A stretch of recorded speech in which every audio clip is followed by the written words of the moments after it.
Now, the interesting thing about the Jahili Arabs, the Arabs before Islam, was that they actually believed in the same God that we believe in, by the same name and the same attributes, and that is Allah.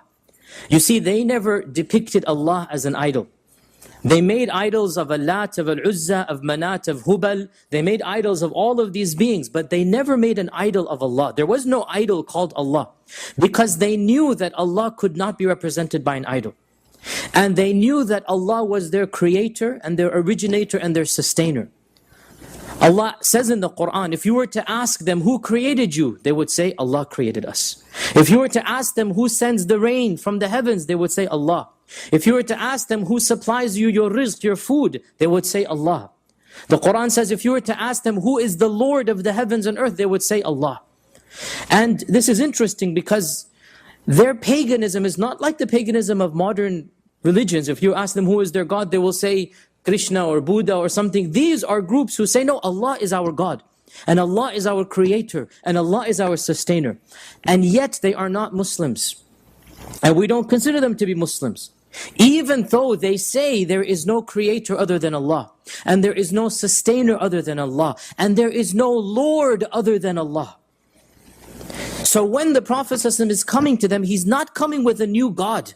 He's not coming with a new deity. They know it is Allah who created them. Yet why are they not Muslim? Well, because they're worshipping idols. Well, why are they worshipping idols when they know that Allah created them? The Quran tells us, Surah Zumur verse 3, Surah Zumur verse 3, Allah says that if you were to ask them, why are you worshipping these beings? They say, مَا نَعْبُدُهُمْ إِلَّا لِيُقَرِّبُونَ إِلَى اللَّهِ زُلْفَى. We're only worshipping these beings so that they can bring us closer to Allah. Notice the ultimate goal is Allah. These beings are stepping stones, they're intermediaries. They're simply tools we use to get to the grand deity, and that is Allah. Surah Yunus verse 18, Allah says they worship besides Allah these beings that are useless. And they say, these beings are our intercessors between us and Allah, our intermediaries. You see, we're too sinful, we're too unholy, and these beings are holy beings. So we go through them to get to the holiest of holy, and that is Allah. Now notice here, this is very important because their shirk was not in rejecting Allah. It was not in saying, Allat and Al-Uzza created me. It was not in saying that Allat and Al-Uzza will resurrect me. No, they firmly believed Allah is the creator, sustainer, nourisher, everything. By name Allah, not Rama, Krishna, Buddha, Allah. Yet they're worshipping other than Allah, and they say, we're too sinful. We need to use intermediaries to get to Allah. Now this is important because unfortunately, we have Muslims in our times who fall prey to the exact same mentality. Word for word, letter for letter. We're sinful people. Change Allah to Wali. Change Uzza to Sheikh. Change Manat to Pir.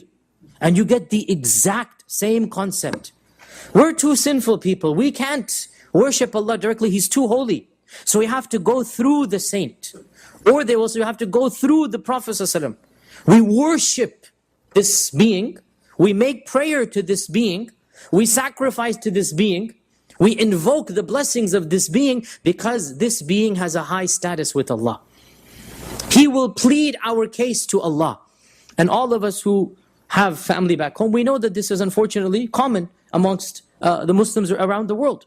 And this mentality is exactly the mentality of the Jahili Arabs. It is exactly the same. And this is compounded by the fact that if somebody says, how dare you compare a pir to Allat? How do you compare my sheikh to Allat? The response is, what is Allat except a pir and a sheikh? What is Allat? Do you know the origins of Allat? Allat was the main idol of Ta'if, right? We said last time, what is the main idol of Mecca? Who can remind me? Hubal. The main idol of Mecca is Hubal. And this was the original idol. Where did it come from? Who can remind me? Syria, from the Amalekites, the Amaliqa. Came from the Amalekites. This is the original idol that was there until the Prophet ﷺ got rid of it in the conquest of Mecca. Then the second major idol was Allat. And that was in Ta'if. These were the two main idols, Allat and Hubal. And then Manat was the third, and Uzza. So these are the main idols. Now, Allat, what is Allat? Allat was a man who used to feed to the pilgrims a type of soup. And the word for making soup in Arabic is latta yaluttu. And Allat is the one who grinds. Allat is the one who basically does the thing to make the soup. The barley, you grind it and then you make the soup out of it. It's not his name, it's his title. And this was a man who would stand on the road towards Mecca, and everybody who went there, he was a generous man. He would feed them. And so they called him Allat, the one who gives the soup, the one who feeds, the one who makes the barley for the soup, Allat. When he died, they said, let's commemorate him. He's a good man, he's a righteous man. So they build a monument, a mausoleum. And in our religion, we're not supposed to build a monument on a grave because of this reason. Exactly because of this reason. So they said, let's commemorate him. He was a good man. So they built a big structure. And what happens when you build a big structure on a grave? People come, they rub their bodies on it, they put their hands on it, they want to get blessings. And bit by bit, slowly but surely, it becomes an idol and a god that is worshipped besides Allah. So what is Allat except a holy man, a righteous person? And we already mentioned before that the most common being who is invoked on earth besides Allah is Jesus Christ. The most common being that is worshipped besides the true God is Jesus Christ. What is Jesus Christ? An evil being or a good being? He's a good being. He is one of the greatest of all prophets and messengers. You see, the slippery slope doesn't occur with evil people. I mean, how few people worship shaitan, right? The Satanists, how few are they? And yet look at how many people worship Jesus Christ, in the billions. Because it's easy to slip with a good man. You put him above his place. You take him to a status above what he deserves. And this is what our religion came to prohibit. No, you don't worship anybody, including the Prophet Muhammad ﷺ. You don't go through him to get to Allah, meaning you don't direct your prayers through him. You take him as a role model, and you don't take him as another god, a demigod, a semi-god. So it is important that we understand that the shirk of the Jahili Arabs was a very unique type of shirk. It is not the shirk of, let's say, the Hindus or the Buddhists or the Zoroastrians. Because these groups, they believe in another god besides Allah. They don't believe in Allah. The God of the Arabs was the God of Abraham and Ismail and Ishaq, and that is Allah. That is the God that we believe in. Their shirk was not in rejecting Him. It was in affirming Him as being too holy. We can't get to Him directly. We have to go indirectly. And it's very important that we as Muslims therefore understand what our religion is about, and that is there are no intermediaries between us and Allah subhanahu wa ta'ala. And that was a point related to the last lesson.